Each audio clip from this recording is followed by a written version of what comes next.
Warning: Kingdom Death contains mature content, be it in its story themes and or its images.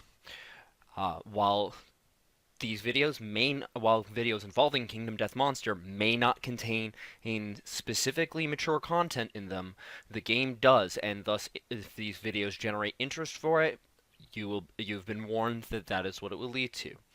If this does not bother you, please enjoy the video. Thank you. Hello everyone, and welcome to this board game overview for Kingdom Death Monsters Prologue. Now, this video is going to be slightly different than the others, where instead of focusing on pretty much any specific mechanics, I'm going to be focusing more on the hypothetical possibilities and things you can do, since the Prologue really isn't too much, and I'd rather focus on a lot of the things that come from it, such as the innovation deck, past the first innovation and the different locations and the equipment that comes from them, not counting the Lantern Horde, and also the story events and various principles that you can get for your settlement in their own videos, locations being each one with their gear, principles being their own, and so on and so forth. But regardless, I will cover some minute things about the fight, specifically to the fact that it has a pre-setup that is guaranteed for its top AI and top hit location, more precisely that hit location.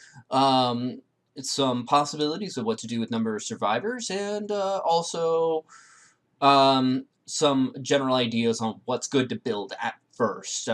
This video will be useful for those of whom that are getting new into the game and want some ideas rather than going into it blind, or already have and just want some tips. Regardless, here we go. Now, I want to first go over things about the White Lion prologue fight in general. Well, I'll get to Strange Hands, which is on the screen in a bit. The White Lion prologue is obviously easier than the normal White Lion, and as it's got 2 less health, a set list of cards for its AI deck, and also has 2 less toughness. Its stats are still the same regardless, and if you don't have survival, well, there is still a low chance of it one-shotting the survivor if it double hits the head and you just roll bad on the table.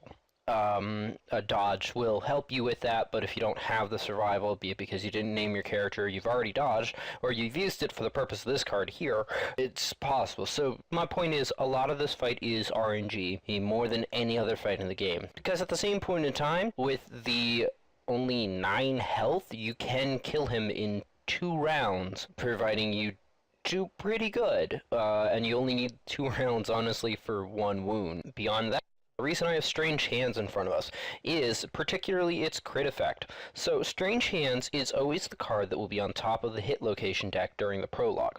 And as such, you can use a Founding Stone to guaranteed hit this one.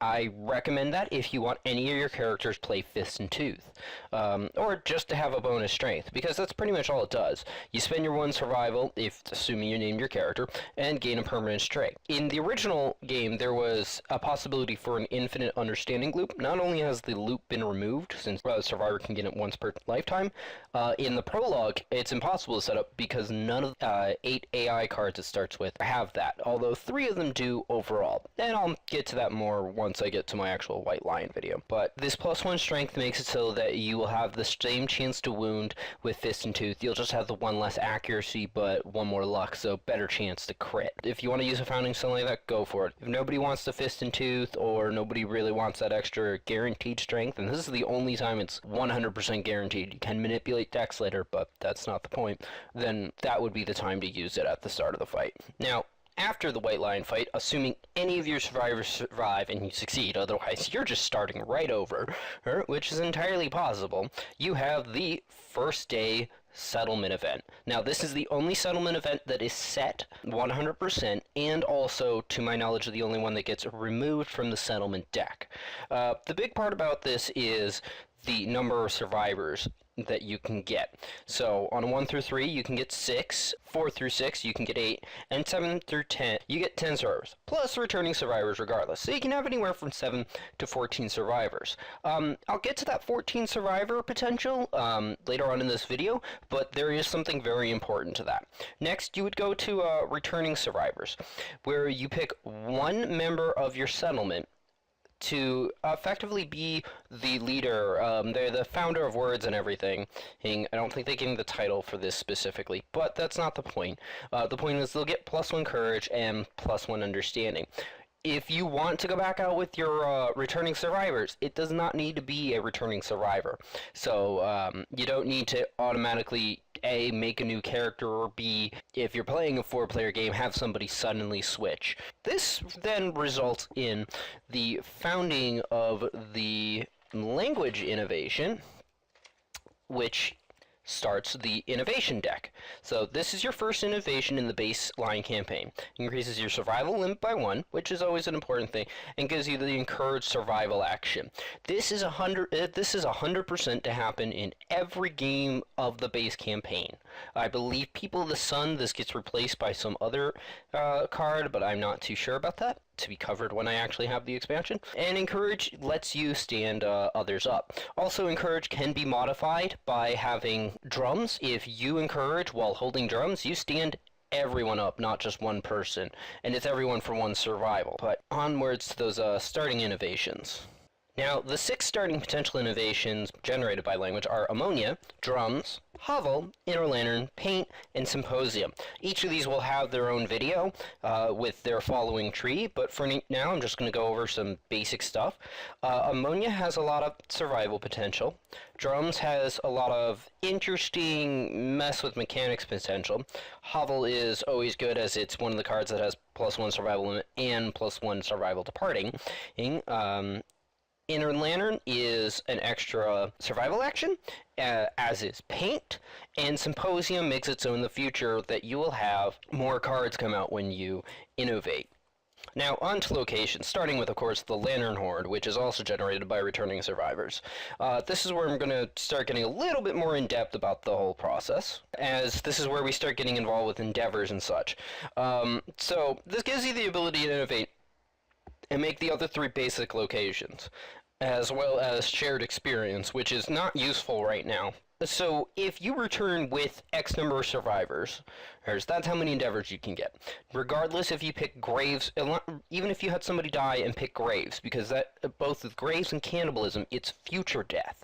And no matter how many survivors you return with, as long as you have one, and have the bone, organ, and hide, I recommend innovating. I recommend this every time, honestly, as long as you have the endeavor and the requirements, which won't always be the case. So 1 to 4, always innovate. Afterwards, with the other locations, such as the organ grinder, it really depends on what type of materials you came back with and how many people. If you came back with only 1, again, just innovate, assuming you can. Otherwise, pick a location that you want. If you came back with more than 1, either build the ones you want based on what you have. If you've got bones, go with the bonesmith. If you've got hide, go with the skinnery, same thing with the organ grinder. Also, if you prefer having weapons or armor, go with those, but make sure you have the materials. Don't just arbitrarily build them until you have materials to work with them. In fact, I would recommend saving the endeavors at that point for other things. Not that you can save them from settlement event to settlement event.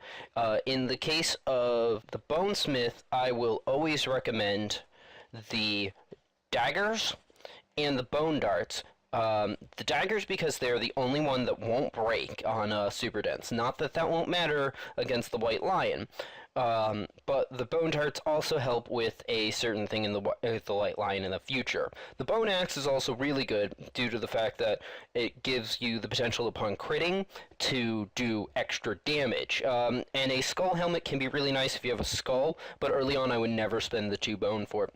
And the bone club, fun weapon. Don't buy it early on. Focus on any of the single bone items, or the skull in the case of the skull helm. The skinnery has the ability to make all the different hide pieces. I will always recommend gloves or boots if you can only make a single piece, because they'll have departing survival. If you can make 3, go with the headband and gloves and vest, as it will give you the ability to both manipulate the AI deck, but more importantly, on the vest, if you have these 2 connected, it will give you the +1 evasion on top of armor on these slots and the departing 1 survival. The drums and whip can't be done yet unless you got drums or ammonia from your innovation.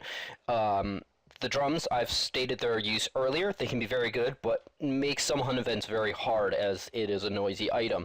The opposite is true with the rawhide whip. Unless you've got a tanky character already, so like got a bunch of hide, I don't recommend this early on, but just having a whip in general, so I'm saying I don't recommend using it as a weapon, but having a whip acts as a rope for some hunt events, and can really save your life.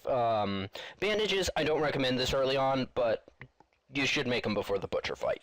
As for the organ grinder, this is where you have a couple more uses for endeavors, but first off, before we get to that, I'd honestly recommend making as much monster grease as you have. +1 evasion, just flat out, especially since you have all the open spaces for gear at that moment, is really good. That stacked with the rawhide armor and survival of the fittest, or the rawhide vest synergy bonus and survival of the fittest, results in a +3 evasion right away if possible. You won't be able to get the monster gene necklace at this point, so don't worry about that. Dried Arcanthus, you shouldn't be able to get year 1. Future years, you'll be able to get it. There are ways to get Dried Arcanthus, easiest one being Terrain. And Stone Noses is good, but it costs an endeavor, and I don't recommend doing that this year.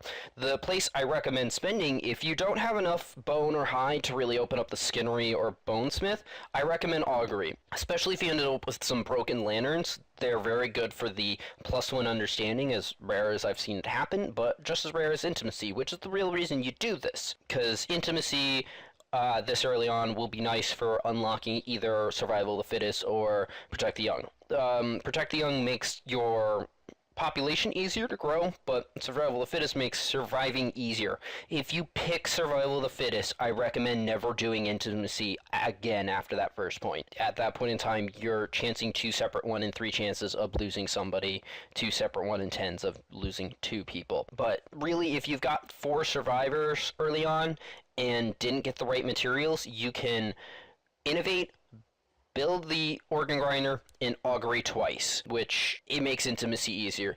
And if you have love juice. Now, this brings me to that 14 population I mentioned. If you have a 14 population, use love juice for Intimacy right away if you got it. If you didn't, use your endeavors to Intimacy, because it will get you to the 15 population and unlock society right away.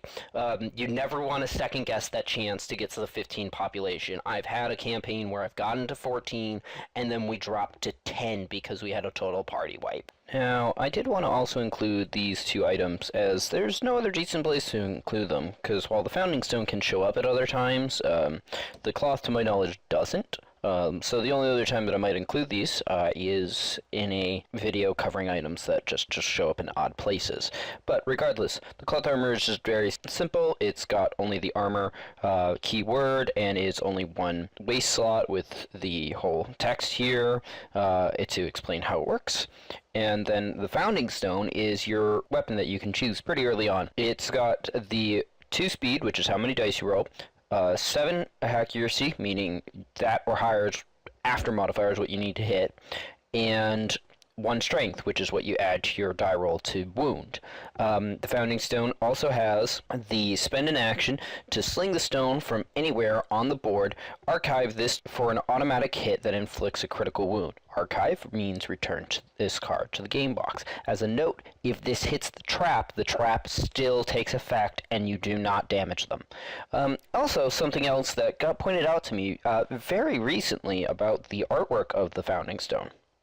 It's a face on one way, it's another face the other. Thank you for watching, everyone. I hope you enjoyed this video. If it was helpful, well, please feel free to press that like button. If you think somebody else will like it, feel free to share it. Also, if you didn't like the video, go ahead and press the dislike button. If it's due to the lack of information about certain things that I said I wasn't going to do in the beginning of this video, well, again, wait till later videos. They'll be here eventually. Those actually will be some of the next things I go into before I even get to the White Lion fight itself. But regardless, don't feel bad about it, but please do try to leave me a comment as to why. Constructive criticism is always welcome. Also, feel free to comment in general, and if you want to see more like this, be it more board game overview videos, my painting videos, or my unboxing videos, feel free to subscribe. Regardless, thank you for watching, and have a wonderful day. Bye-bye!